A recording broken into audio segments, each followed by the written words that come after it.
Hello, everybody, and welcome to The Power Is Now. My name is Eric Frazier. It's a beautiful day in Southern California, a great day to talk about real estate. And folks, we're talking about home ownership. Now, last year, in 2021, we began a series about home ownership in the month of June. June is Home Ownership Month. It began in 1995 with Bill Clinton. He made home ownership a day. And then in 2002, George Bush made an entire month. And so in the month of June, we are celebrating the wonderful benefits and opportunities that homeownership provides to families. And many people are trying to make the dream of homeownership a reality today. And I have to say that it's perhaps harder today than it has ever been, probably in the history of our country. Because of rising interest rates and rising prices and low inventory, and there's just all sorts of challenges. And so I've invited industry leaders in housing and in real estate professionals, and even first-time home buyers to talk about their journey to home ownership. And, you know, everybody, I don't care who you are, from the President of the United States to someone just graduating college and getting into the game, everyone starts with their first home. With us today is Cornelius Jackson out of Riverside, California. He is the owner of CLJ Realty Group. Cornelius, thank you so much for joining us today on the Home Ownership series here on the Power Is Now TV.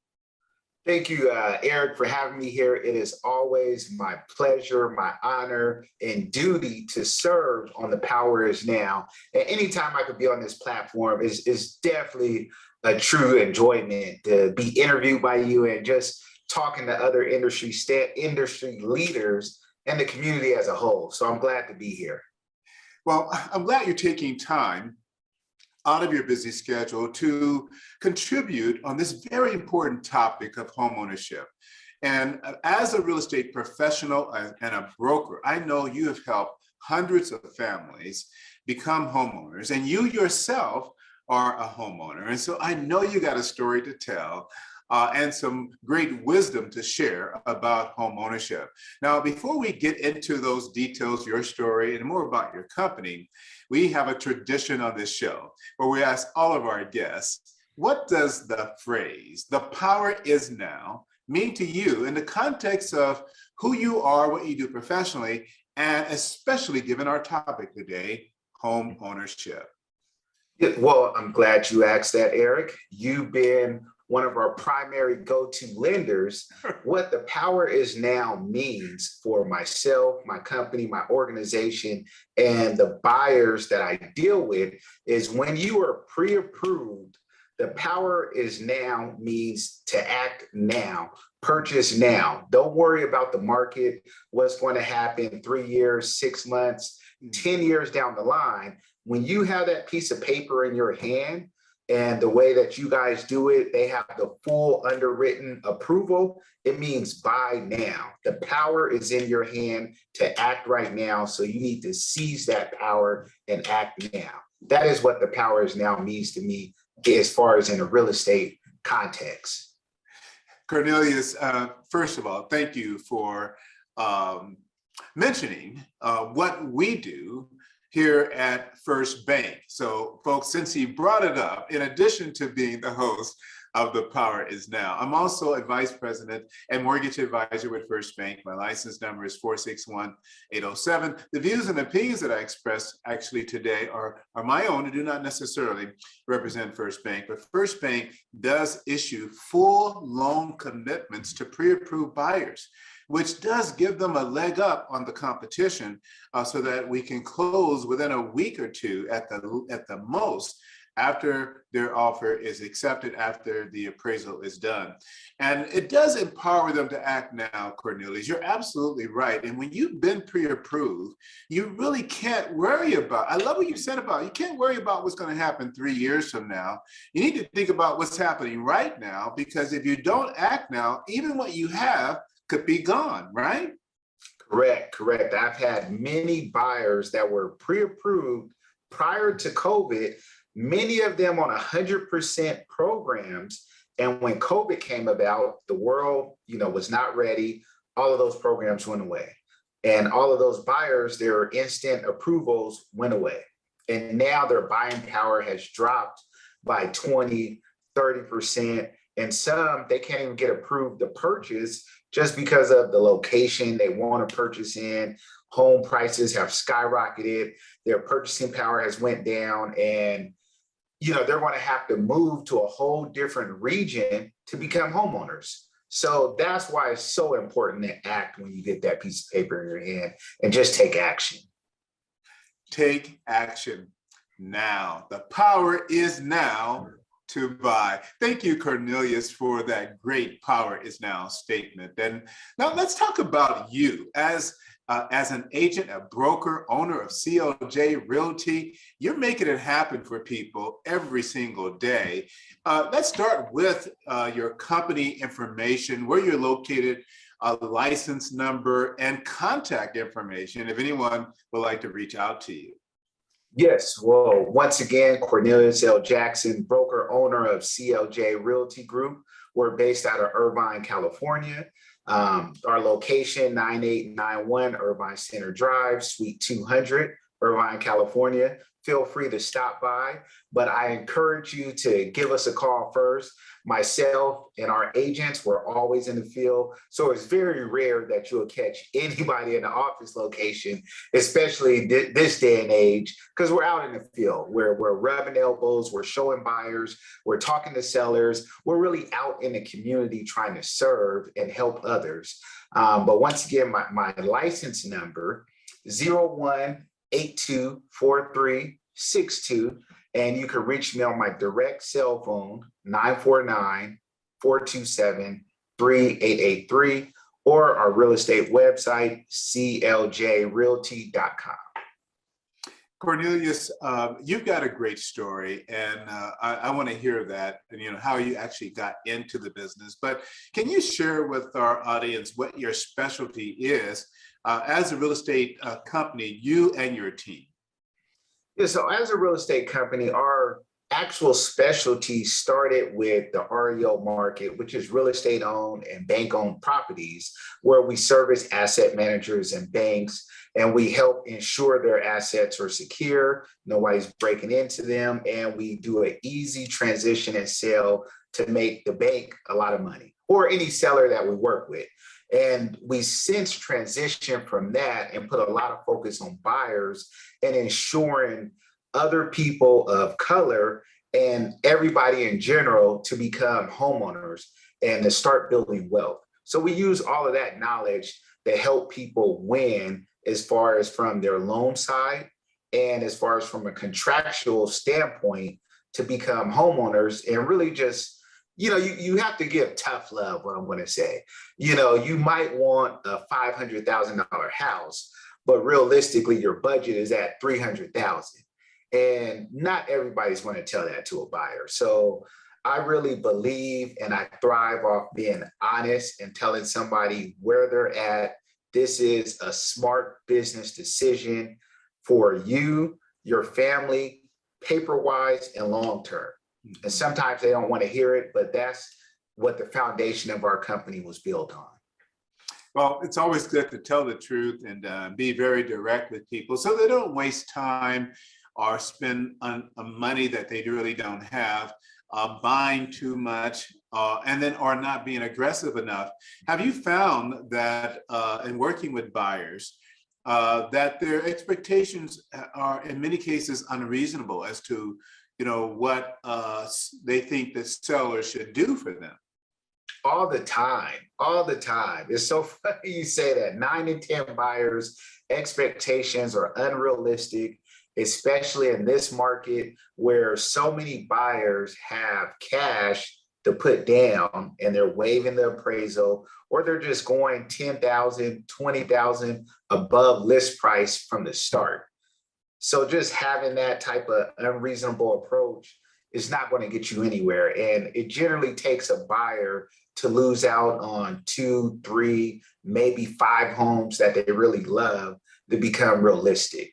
And I really try to get them realistic as soon as possible. For those of you who are just joining us, we're talking to Cornelius Jackson. He's the broker and owner of CLJ Real Estate out of Irvine, California. And he's here to talk to us about his journey to homeownership. This is the Homeownership series. It started last year. We're continuing with our second year of interviews with industry leaders and professionals. And I'm really looking forward to Cornelius's story. So hang in there with us. We'll be right back right after this commercial break. The Power Is Now magazines are the leading resource for real estate agents, mortgage bankers, entrepreneurs, and small home ownership businesses, providing leaders with business strategy information, resources, and tools through PIN, Real Estate, Programming Guide magazines. Stay up to the minute with real estate news and information from industry experts. Subscription is free. Sign up today. thepowerisnow.com. thepowerisnow.com. And we're back. For those of you just joining us, welcome to The Power Is Now Homeownership series. Folks, this is June, and we're celebrating homeownership in the month of June. It started with Bill Clinton in 1995, then George Bush made it a whole month in 2002. So why not take advantage of talking about homeownership? It's so important to families and to individuals to buy a home, especially now, perhaps now more than ever. Now, I have been interviewing industry leaders across the country, and I have one today. Cornelius Jackson, real estate broker extraordinaire, owner and broker of CLJ Realty. He's here to talk about his homeownership experience, his journey to homeownership. And again, Cornelius, thank you so much, man. I know you're busy.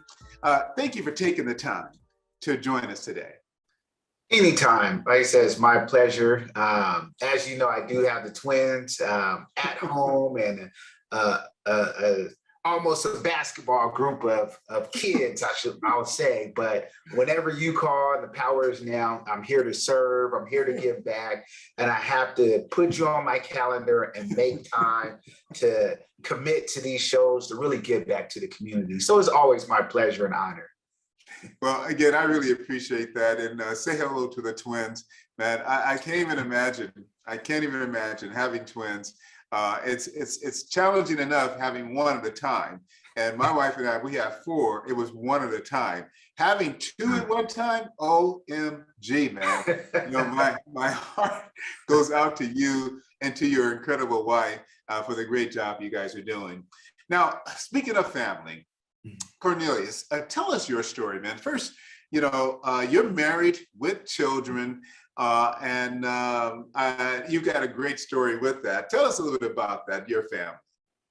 Yeah, so originally, you know, former law enforcement officer, and I was grateful and blessed to meet my wife, and my life just changed. You know, I was sick and tired of just working in the law enforcement field. Granted, I was doing real estate at the same time, but she really brought joy to my life. And, you know, we fell in love 2 years later, had got married, you know, inherited 2 kids, 2 daughters, my dance daughters that are amazing. They do competition dance, ballet, jazz, lyrical, tap, everything, contemporary. It's just super amazing what these little girls do. And then we had twins. So I went from no kids to 2. And then within a 3-year period, had twins. So it's 4 kids from a single guy that worked 24/7. Life just flipped upside down and got crazy. And it was really hard to embrace and get used to. But when I look at everything and really think about it, you know, finding the right woman to have your back and to help you move forward, and then to grow a foundation of a family is really the essence of what life is about. And I tell people that once you get married and start building a family, you really get to see the true treasure and joy of life. That's the next step of life. So it's really been a great journey. There's been some hard days and some amazing days, but it's been an overall great journey. Well, God bless you and your family, man, and the great work you're doing. And I love seeing Black love, man. I love it. I love it. And men being committed and working as a unit with their spouses and doing big things. And you and your wife are doing big things, both in real estate and in business. And so I take my hat off to both of you. Tell us about your home ownership journey. So single man, working in law enforcement, getting married. When did you start renting, and how long were you renting before you purchased your first home? Yeah, so that's really an easy story, and it ties to how I got involved in real estate. So I first moved out when I was about 18 years old. And when I got my first apartment, I'm young. I was off work. I'm playing music around noontime. This was in San Diego, California. Actually, my first apartment was in El Cajon, California, San Diego. And the property manager came and knocked on the door. Was like, "Hey, your music's too loud. Turn it down." And I'm thinking, like, it's 12 in the afternoon. Nobody's home. She was outside working on her motorcycle. And then that's when it clicked. Like, I don't have time for this. Like, this is my very first apartment. Maybe 2 months been there. I was like, I need to just get in real estate because I'm always going to need a place to live. And that's really what made me start looking at the real estate field. And the passion for real estate was born at that part. So from there, I ended up renting about 16 years. And I purchased my first home at 34 in Victorville, California. Couldn't afford anything in San Diego. So moved to Victorville, purchased my first home, 3-bedroom, 2.5 bath, 1774 square feet for $169,000. And I'll say my real estate career was up and down prior to that. I sold a few homes. My first 7 years, I sold 2 homes in the same month. So it was a rough 7 years, but I didn't give up. And then after that 7 years, maybe sold about 5 homes.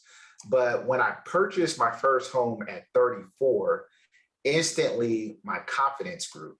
Because in my mind, how could I truly tell somebody how to purchase a home when I didn't go through the process myself? And I tell buyers, hey, don't fall in love with the property. Wait until we get the offer signed. And I did all that. I submitted my offer. I was in love. I couldn't sleep all weekend. I was like, what's going on? Is it going to get accepted?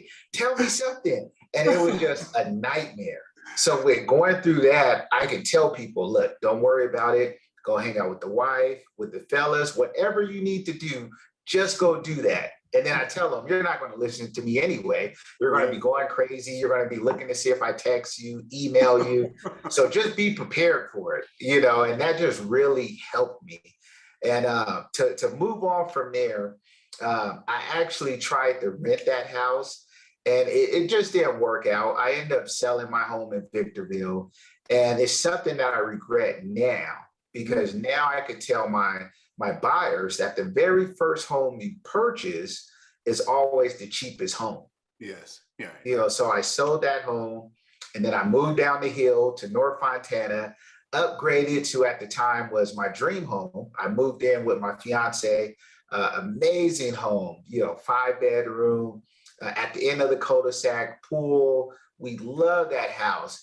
Didn't plan on moving or anything, but the twins came along, instantly outgrew it.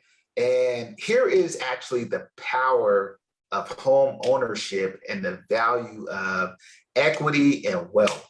I purchased that home for $413. I sold it last year for $810. And the buyers came in all cash, $810. It was crazy. It was just crazy. Literally, I put it on the market Friday. I had an all cash, $45,000 over list price Monday. And I just told them, look, give us 15 days to move. The house is yours. I'm now living in your area of Riverside. I love it. We've been able to upgrade.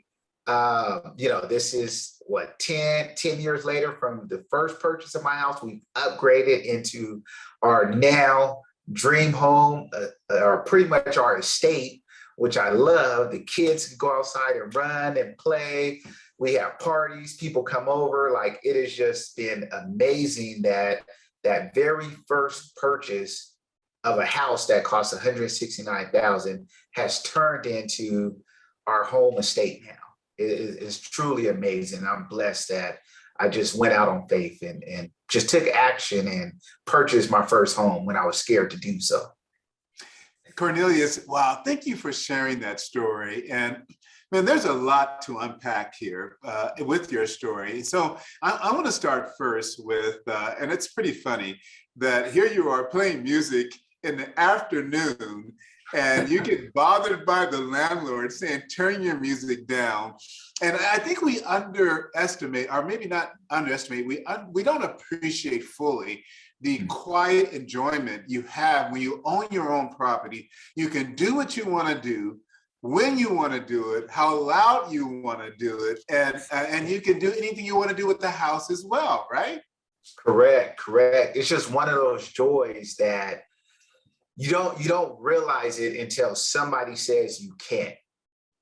And that's when it just makes you take action and be like, no, I can't. Now, how much were you paying in rent? And you say you rented for about 16 years. That's a long time. What did you say your average was in rent that you paid? Good question. That was so long ago. I want to say at 18, when I first got out, I want to say I was probably at about $695 in San Diego, but from there, I moved multiple times. So if I had to say an average, I would say about maybe $1,200, $1,300, which now those same apartments that I rented in San Diego back then are probably easy about $2,200, $2,400, the same cost of a mortgage right now, same cost of my 5-bedroom I was paying that people are paying for a 2-bedroom apartment to rent in San Diego now. Well, at an average of $1,200 over a 15, 16-year period, that's well over $200,000 that you contributed to the wealth of someone else who owned the property, the landlord. How does that That's crazy. That's crazy. Just it's like mind blowing. Just thinking about those numbers and the fact that you say that. It's when I tell people, if you have a true goal of home ownership and to purchase a home, you might just have to buckle down and you and some friends get together, or you and family get together and just live together for 2 years so you could save that money. Now you have your down payment and closing costs to be able to purchase a home. And, why be like me and spend $200,000 over that time, and you could save that money within 2 years and be your homeowner and cut down 14 years off of your renting time. No, you're absolutely right. Now, you may not be able to save $200,000 in 2 years, but you'll be able to save enough money to buy a home, right? Yes, no, 100%, 100%. Now, another thing that I appreciate about your story is that here you are in beautiful San Diego. Man, my wife and I were just down there a couple weeks ago, and I love San Diego, but man, is it expensive in San Diego. My goodness. And it's getting even more expensive every year. And so I love the fact that, it had to be tough for you to move from San Diego to Victorville. And for those of you who may not be familiar with Victorville, it is, I would say, no offense to those who live in Victorville, but I would say it's like heaven and hell, right? That is so funny, so funny. No, 100%, I have to agree with you. And really, okay, there's 2 reasons why I moved there. The first one is, being young, looking at, I'm working at the lumber yard at the time, and then I'm doing stock at Target overnight, looking at being realistic on the salary I made with 2 jobs, knowing I couldn't purchase a home in San Diego. There's many people that make great money but can't purchase a home in San Diego, but refuse to leave. And because I had a goal to succeed in real estate and constantly looking at home values across Southern California, Victorville was just one of those locations where the home values made sense. I could get a 3-4 bedroom house, have a yard, have a cheap payment. My payment was under $1,000 for a 3-bedroom, 2-bath, and it just made sense to be a homeowner. Said I'm going to tough it out for 2 years, and then from there I can sell and move back to San Diego. But ultimately, I couldn't just move to Victorville and plan to get a job. I didn't have a wife, a support system, or even a brother or sister that lived with me, and we kind of put our funds together. So being smart about it, I actually got hired at the federal prison, and that is really where it started, and it helped me move out of San Diego. But originally what I did is I went to Herlong, California, which is about an hour from Reno, Nevada, or about an hour from Susanville. Nobody wanted to be out there, so it was easy to get hired. So I'm pretty much in a location with less than 20,000 people just to get hired with the federal government. I stayed up there almost 2 years. Then I actually moved to Victorville. So when I got to Victorville from leaving Herlong, California, Victorville was amazing to me. I was happy to be there. And I was 3 hours from San Diego. I was like, no worries, I'll drive down to San Diego, it's fine. But if I would have went right from San Diego to Victorville, I share that same opinion that you have. But coming from Herlong, California, less than 20,000 people, and going to Victorville, I tell you, Victorville is a small business capital of the world, I feel, as far as California. And that really energized me to get my business off the ground, living in Victorville at that time. Now, you were selling real estate part-time, right? And so did you use part of your commission to purchase that property? Yes. Oh my goodness. Good. I got to tell you this story. So I preach this to my agents and other people in real estate, right? So I paid my earnest money deposit, which is 1% of the house, $1,600. I paid $169, so I put $1,600 down. My commission paid my closing costs, and I got a check back. So there was nothing else out of pocket. It was the most amazing thing ever. And I just figured it out. I was, I just wrote it in the contract, apply my commission towards all closing costs. It was amazing. And I'm wondering why other people in real estate don't own homes or use their commission to pay everything. It was like the world's greatest secret that nobody told me. Well, you're absolutely right. It's one of the benefits, if you will, although real estate agents are independent contractors or self-employed, but that is a benefit, being able to represent yourself, buy your own home, and get paid for selling yourself the property. I mean, how cool is that, right? Yes. You purchased this home in Victorville, and that was a while ago, and at the time, Victorville truly wasn't, the place to be. I mean, way up there, and not a lot happening. And so it is a pretty stark difference between San Diego and Victorville. Maybe not hell like I described it, but definitely rural and not a lot going on. Now, you paid $169,000. And I tell people all the time, when you're buying homes in rural areas and the prices are, $150,000, $200,000, $250,000, $300,000, the prices are that low for a reason. There are no jobs. There's not a lot of infrastructure. There's not a lot going on there. But today, oh my goodness, Victorville has changed dramatically. And I cannot believe what the homes are selling for in Victorville right now. So you purchased your home for $169,000. What did you sell for? So I ended up selling that house for $230,000.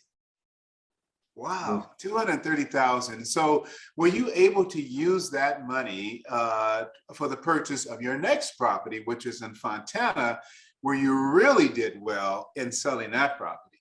Oh, yes, 100%. So I used that as my down payment, and I did renovations on the home. just to make it our home. The home was nice, but we redid the floors, painted the house, and actually put granite countertops throughout. So it was really getting in the mix of being a homeowner and making it yours. So it was a blessing. It was definitely a blessing. And it really showed me the power right there of real estate and equity and what you can do. Cornelius, looking back now on that time, what were some of the barriers that you had to overcome in order to get into position to buy, from income, credit? Share with us, if you will, some of the challenges that you had to overcome. So one definitely was the credit. I had good credit, or I'm going to say it was good credit because it was over a 640 score to be approved for a loan. But ultimately, it wasn't considered excellent credit to get the best interest rates. So I really just had to be mindful throughout that process of being a homeowner that I need to keep my credit good, because when equity goes up, I may want to pull a line of credit out at any time. I may have to refinance. And actually, another story on that home in Victorville, my original payment was $897. The tax assessor went around, reassessed the property, and my payment went up to $1,200. Now, at first, I'm like, how did my payment jump so high? But luckily, my credit score was good. My income was good. I was able to refinance, get my payment down to just over $1,000 at that point. So it just really shows that you always need to monitor your credit, because you never know what may affect your payment that's out of your control. No, you're making a very important point, because that's the second, I would say, challenge to first-time home buyers. Number one being having the money for the down payment. Number two, meeting the minimum credit score requirements. Were there any other challenges that you had to kind of overcome to acquire and or retain the property you purchased? Yes, no, 100%. And talking to my other real estate peers that look like myself and you, and I've heard the stories of the appraisal where they come in and they see somebody is African-American that lives in the household and may not give you that real value. So lucky for me, I'm a bachelor at the time. I didn't have no pictures, anything on the walls. So I was mindful that when I have to refinance, let me make sure there's nothing that shows I could be African-American in the house, except I have my law enforcement uniform. They can see I have my Taekwondo belt out. You probably wouldn't imagine an African-American doing martial arts. So I had those items out to throw the appraiser off, which I couldn't complain about the appraisal price that came in, but that's one very true obstacle I had to get over that I hear many people still deal with today. Yeah, well, you bring up a very interesting point. The fact that, you, because of your real estate experience, you had the wherewithal to position, get the, not have pictures on the wall, show the police officer uniform and the Taekwondo, and he probably thought you were white then or something, right? I don't know. Yeah. Was the neighborhood you were living in predominantly white or African-American? It was really, when I think about it, it's really a diverse neighborhood, but I'm probably going to say it was a good mix. Now that I think about it, there was probably about maybe 3 or 4 renters on that street.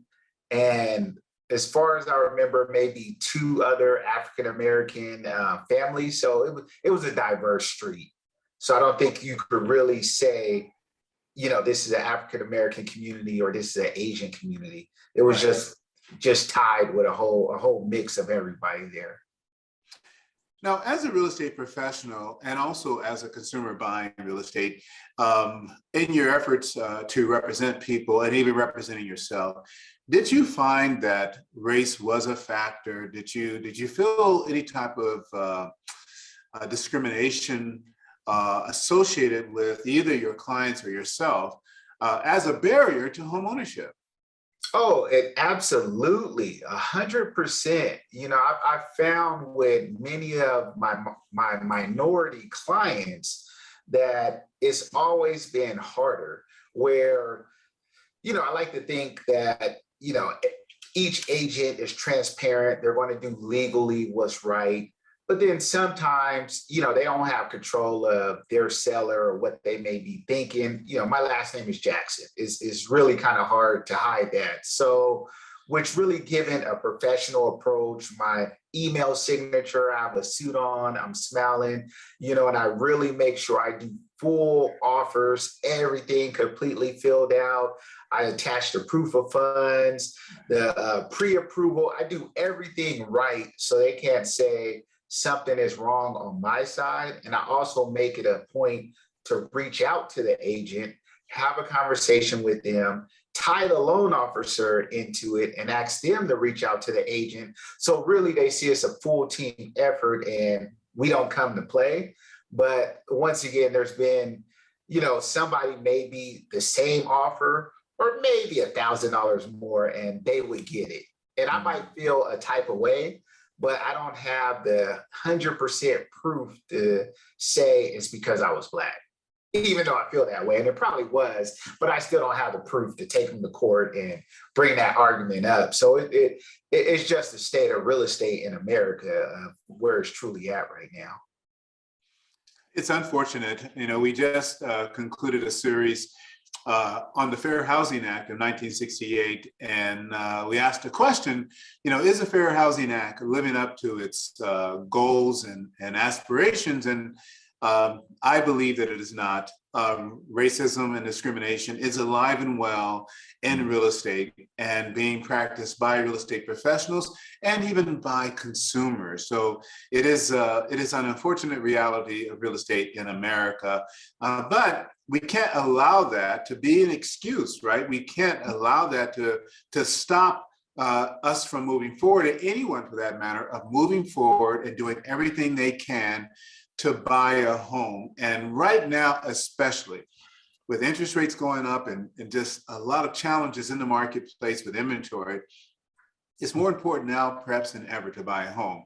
And so I would like to conclude this segment with your top 5 reasons why those who are listening or watching today should do everything in their power to buy a home right now.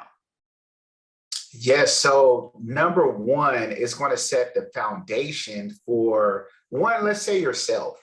I'm a family man, I'm married, but at one point I wasn't.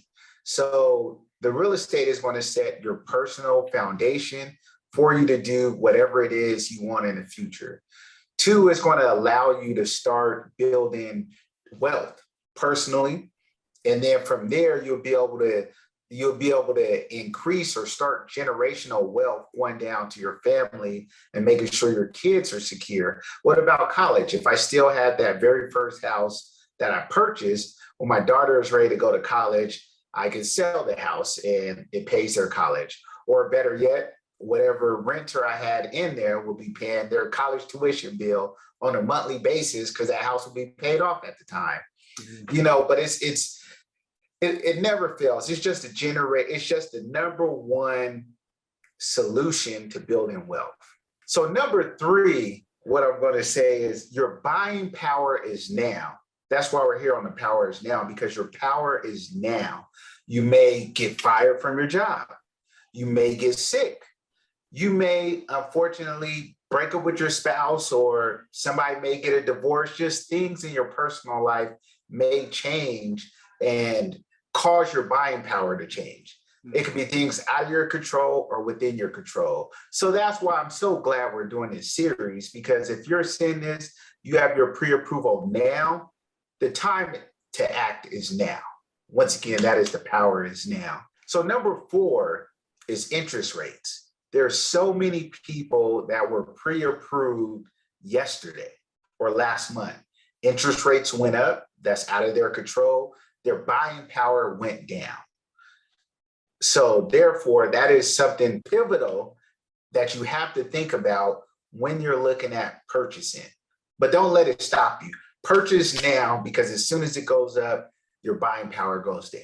Okay. Actually, Cornelius, before you go on to number 5, I want to interject something here because you mentioned interest rates, but what else is driving prices up? Oh, the demand, supply and demand. That's right. There's no supply. Yes, yes. The demand is way over the supply.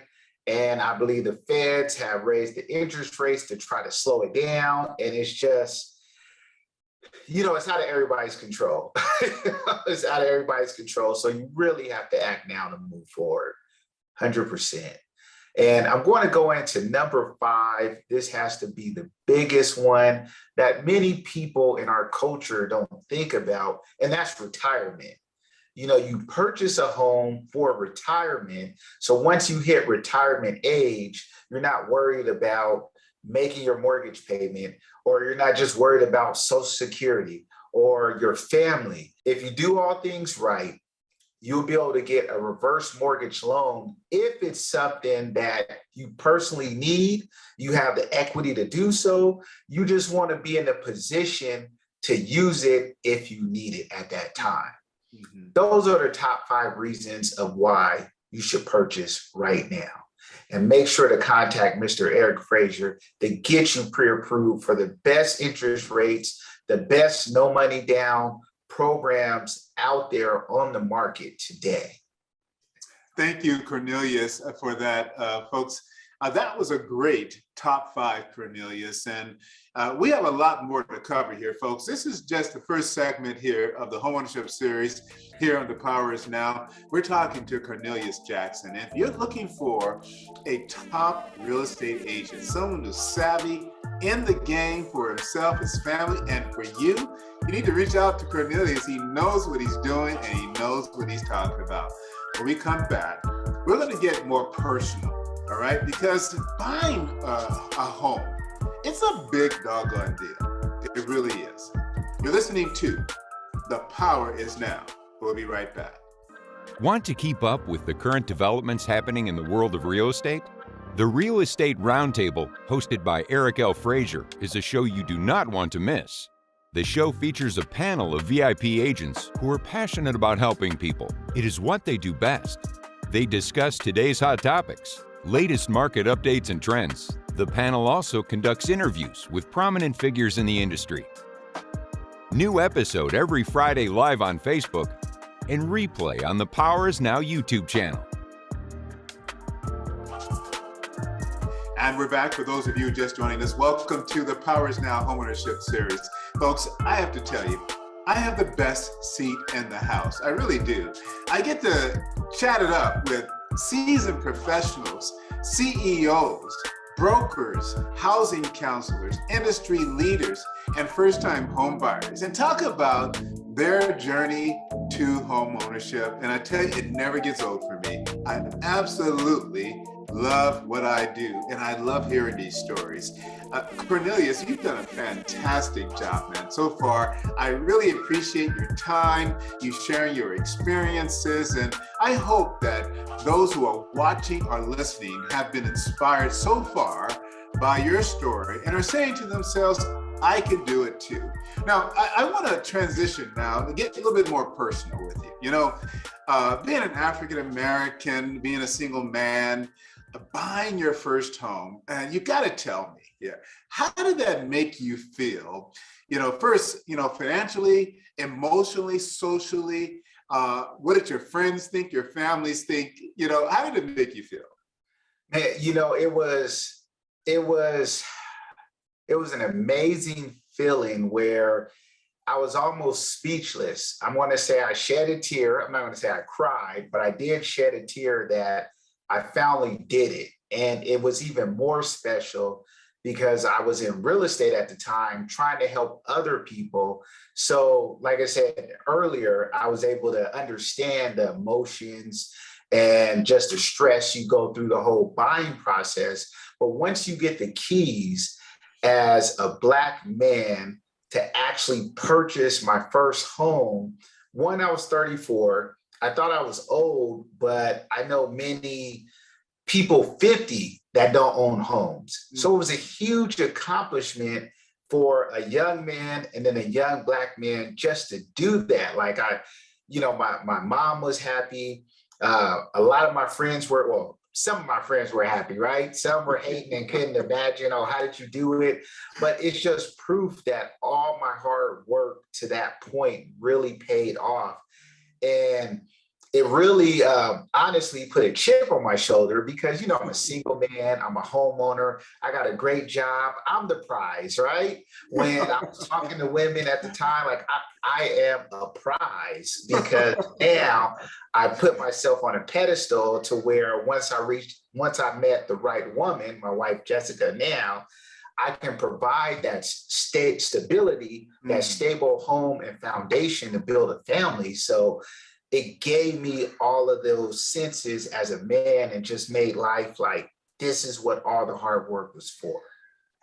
You were a BMW, a Black man working, and a BMW H, a Black man with a home. I love that. I'm going to have to use that. you were the prize, man. You were the prize. And I can see you having a little chip on your shoulder, being a young man, and achieving, having a great job, buying your first home. And so you position yourself, though, to be a prize, to be a provider, to provide stability. And sometimes people do it backwards, right? I mean, they don't even finish their education. They don't even, they go out and get married. I was one of those people. I got married at 19, man. 19. Oh, in fact, a week before I got married, I was unemployed. Literally. I mean, my story, you do not want to follow my example. In fact, I made sure none of my kids did. But here I stand, 40 years later. 40 years later, I have my education. We bought many homes. And so it all worked out for us. But it's not always the case.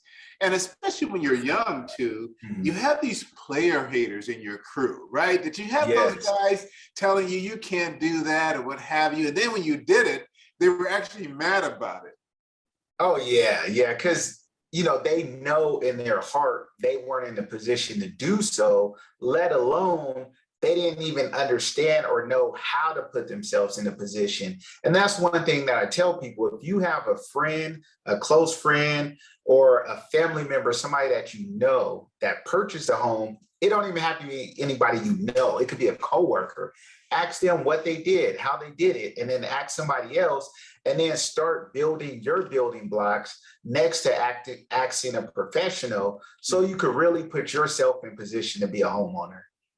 No, you absolutely need to ask a professional. So often friends, people who don't own homes are given advice to people who are trying to buy homes. Yeah. And they are not in a position to give advice when they don't own a home to someone who is trying to buy a home, especially if their advice is, no, you don't want to do that, or that neighborhood's too bad, or you don't know, I don't know. I hear that all the time. I'm like, look, who cares what they say? If this the only neighborhood you can afford to buy, you buy, and we gonna end up upgrading you within 2 years. You might be able to upgrade in 6 months. So don't listen to that person, 100%. Now, Cornelius, when you bought your first home, did you have, did it just, you share the story, which is a great story about the landlord bothering you about the music. But what about before that? Were your parents homeowners? Did you have good examples in terms of being homeowners, buying real estate, and also saving and managing money? So that's really a great question. And I'm going to say a question that hits home a lot. So initially growing up, elementary, junior high years, I'll say elementary years, my mother was renting at the time, single mother. But in junior high, she did become a homeowner at that time. So junior high through high school, she was a homeowner. When I started my real estate career, she was a homeowner. And once again, I said I represented a lot of REO accounts at the time. And my mom had actually lost her home. And I'm like, I'm in real estate. Why you didn't ask me for help? And that's one thing as our community, they don't really come to the people they know that are professionals in the field because they may be embarrassed to tell. And once again, this was my own mother, where by the time she told me, it was a week before the bank took it. There was nothing I could do at that time. Granted, I really wasn't as savvy or good in real estate as I am now, but there was a will and way, and I had a vested interest to ensure she didn't lose that home.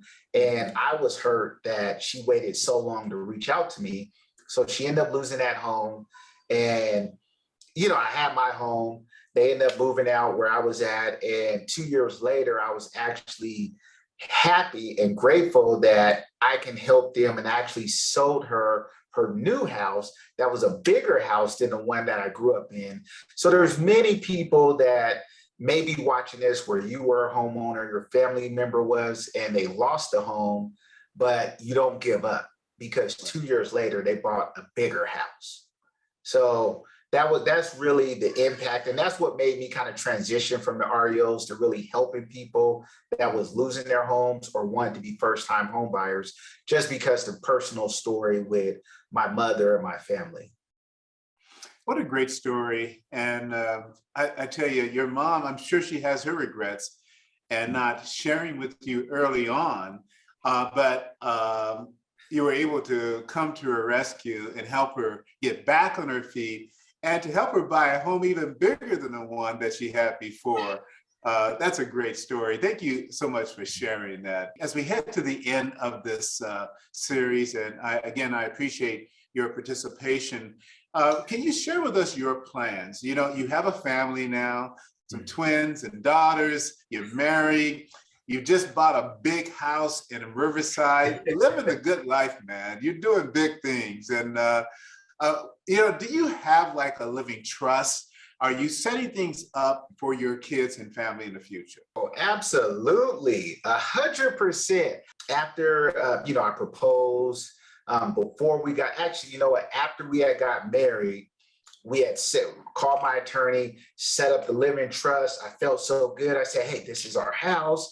This is where we're at. Here's my bank accounts. Here's her bank accounts. These are the assets we have. Let's all put it in the living trust. If something happens to me, obviously it goes to her. If something happens to her, she's the beneficiary. Then we have to think about if something happens to us both, who's going to come in and watch it. I felt so great setting that up because I've seen examples of other, business professionals always say, have a living trust, always have a will, have your stuff set in place, because you never know when the Lord may call you home or an accident or something may happen.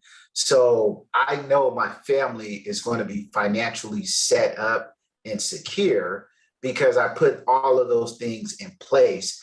And it felt just as good as purchasing a house to know in my heart and mind, all of those things are in place. So you have to do that, 100%. So I feel great about it. Life is good. I can wake up and say I'm not working today. And actually, I will say I actually retired my wife from her school district job this year. So we both are entrepreneurs. We wake up at home. She's I can say a housewife, but she's, entrepreneur. She gets to take care of the kids. She does Young Living essential oils. We have a toxin-free house. We're making sure that everybody, their mind, body, and spirit is clear.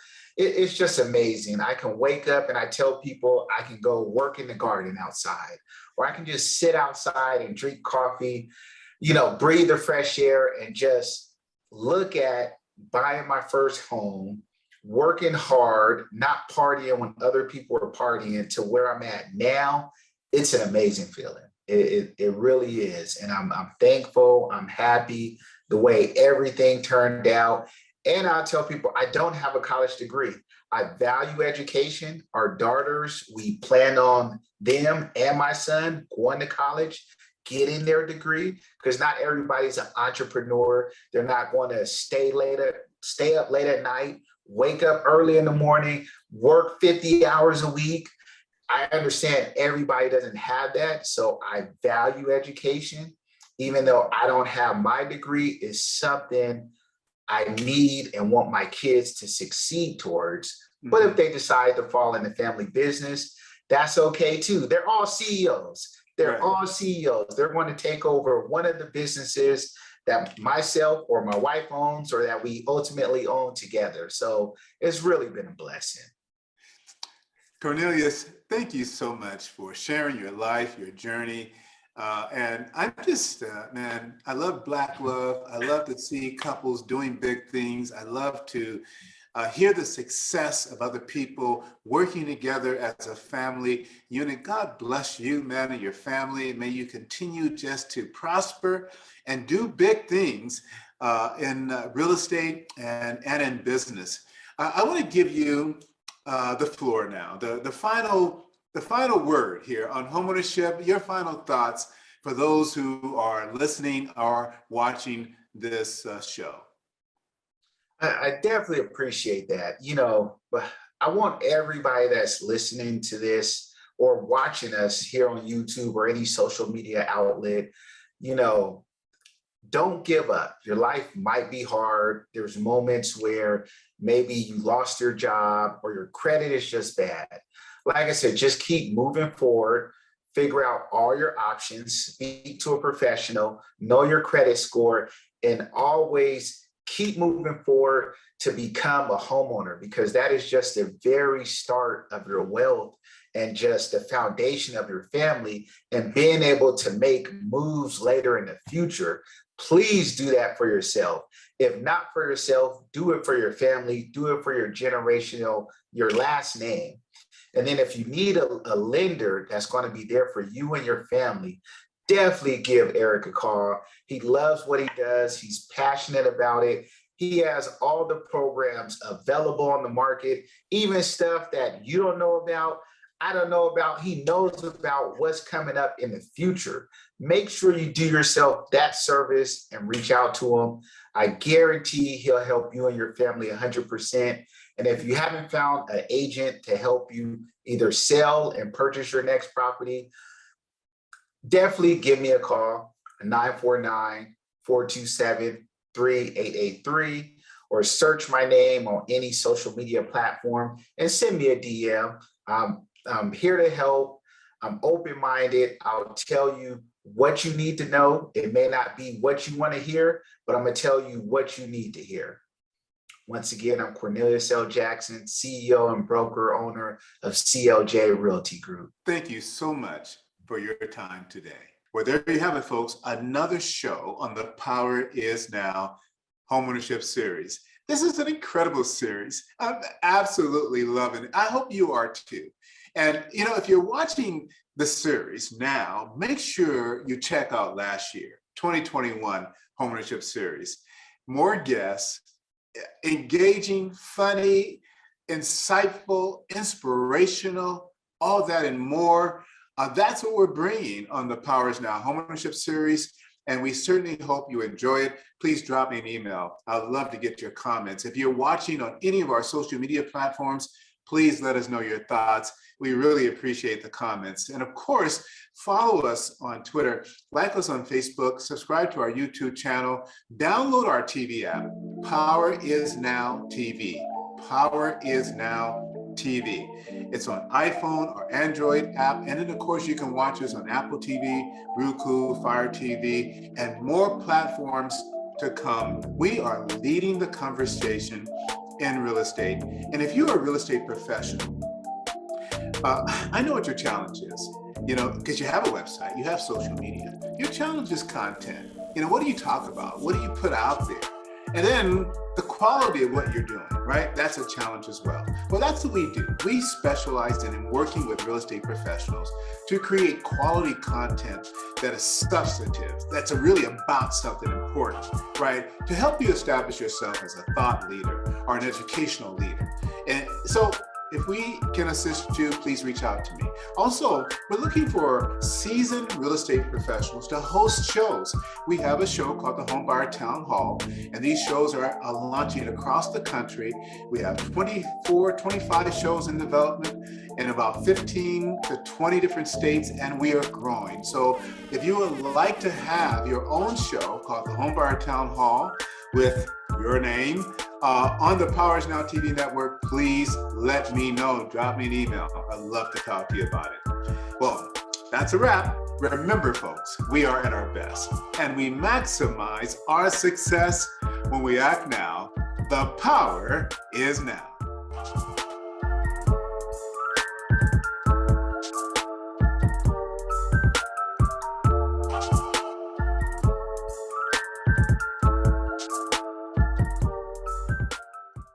The Power Is Now Media is worldwide with growing audience of future home buyers, investors, builders, developers, real estate agents, and brokers. The Power Is Now Media is well positioned to increase awareness and produce results for our growing roster of advertising partners. An advertisement on any of our platforms is the right step toward reaching and communicating key brand messages to a targeted network of individuals, families, and communities interested in housing. Our content areas include feature stories and profiles on successful real estate agents, business owners, government, and community leaders. The Power Is Now magazines are the leading resource for real estate agents, mortgage bankers, entrepreneurs, and small home ownership businesses, providing leaders with business strategy information, resources, and tools through PIN, real estate, and programming guide magazines. Stay up to the minute with real estate and mortgage news and information from industry experts. VIP agents are able to feature listings each week. The Power Is Now TV radio podcast features weekly shows that include Homebuyers Town Hall, Real Estate Roundtable, VIP Agent Spotlight, and so much more. Each week, VIP agents have opportunities to be featured guests on the shows. VIP agents can discuss and showcase houses, neighborhoods, and provide brief introduction. The interviews are unlimited 10 to 15 minutes on each current listing.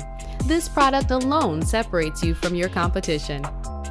The Power Is Now delivers to you market update interview to promote listing weekly, promotional biographical video, co-host a bi-monthly Homebuyers Town Hall show, featured subject matter expert on Real Estate Roundtable show, The Power Is Now Program Guide e-magazine, The Power Is Now National e-magazine, article writing and blogging, social media content customization, inclusion and press releases, graphic design services, business and performance coaching, technology support, referrals, lead generation opportunities, and management support.